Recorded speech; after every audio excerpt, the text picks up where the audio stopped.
ये science fiction work मानवता के भविष्य का सबसे रियलिस्टिक प्रेडिक्शन माना जाता है। 21वीं सदी में इंसान तीसरी वर्ल्ड वॉर झेला, जिससे धरती की 90% स्पीशीज मिट्टी में मिल गईं।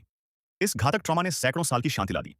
फिर जब हमें स्पेस टाइम विंक यानी वर्प ड्राइव तकनीक मिली, तो धरती इंटरस्टेलर फेडरेशन में शामिल हो गई और स्टार एरा शुरू हो गया। धरती के स्टारशिप एंटरप्राइज के कप्तान अर्जुन को एक रेस्क्यू ऑपरेशन के लिए भेजा गया। टारगेट था करण ग्रह, जहां पहली बार वर्प ड्राइव बनाकर टेस्ट की गई थी। फेडरेशन का दूसरा जहाज आर्य उस ग्रह से संपर्क करने गया था, पर सब गायब हो गए। जब एंटरप्राइज पहुंची तो आर्य बरामद हुआ, लेकिन कहीं भी लाइफ साइन नहीं थे। तभी कुछ मिसाइलें लो फ्लाइट ट्रैजेक्टरी में हमारी शिप की ओर आईं, लेकिन शिप की एनर्जी शील्ड ने उन्हें न्यूट्रलाइज कर दिया। कप्तान अर्जुन ने एक टीम के साथ जीन डिस्गाइज करके करण ग्रह पर लैंड किया।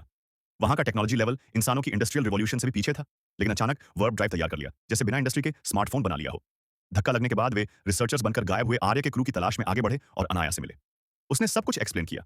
धरती की एक साइंस शिप ने जो वार्म होल बनाया था, उसे करण के वैज्ञानिकों ने रिवर्स इंजीनियर करके लोकल वर्प टेक्नोलॉजी तैयार कर ली। टेक्नोलॉजी ऑन बाउंड हो गई और वर्प बम तक बन गया। अब वहां दो ग्रुप्स के बीच सिविल वॉर चल रही थी, जो प्लेनेट के डिस्ट्रक्शन तक ले जा सकती थी। चूंकि समस्या का बीज धरती ने बोया था, कप्तान ने स्टार काउंसिल के खिलाफ जाकर इंटरवेंशन करने का फैसला किया। उन्होंने ग्रह के लीडर से मीटिंग की, पर उसे कोई इंटरेस्ट नहीं था। बेजुबान होने पर उन्होंने करण वालों को वो पावर दिखाई जो उन्होंने कभी नहीं देखी थी। फिर अंतरिम बातचीत शुरू हुई, लेकिन एक दूसरे पर भरोसा टूटा हुआ था। तब कप्तान ने एक शॉकिंग फुटेज दिखाया, धरती पर तीसरी वर्ल्ड वॉर के सीन, जिसमें नाभिकीय टेक्नोलॉजी की तबाही थी, वर्प की तुलना में कम डिमेंसिंग। ये सब देखकर दोनों पक्षों के होश उड़ गए। आखिरकार उन्होंने अंदरूनी संघर्ष बंद किया और इंटरस्टेलर फेडरेशन ज्वाइन कर लिया।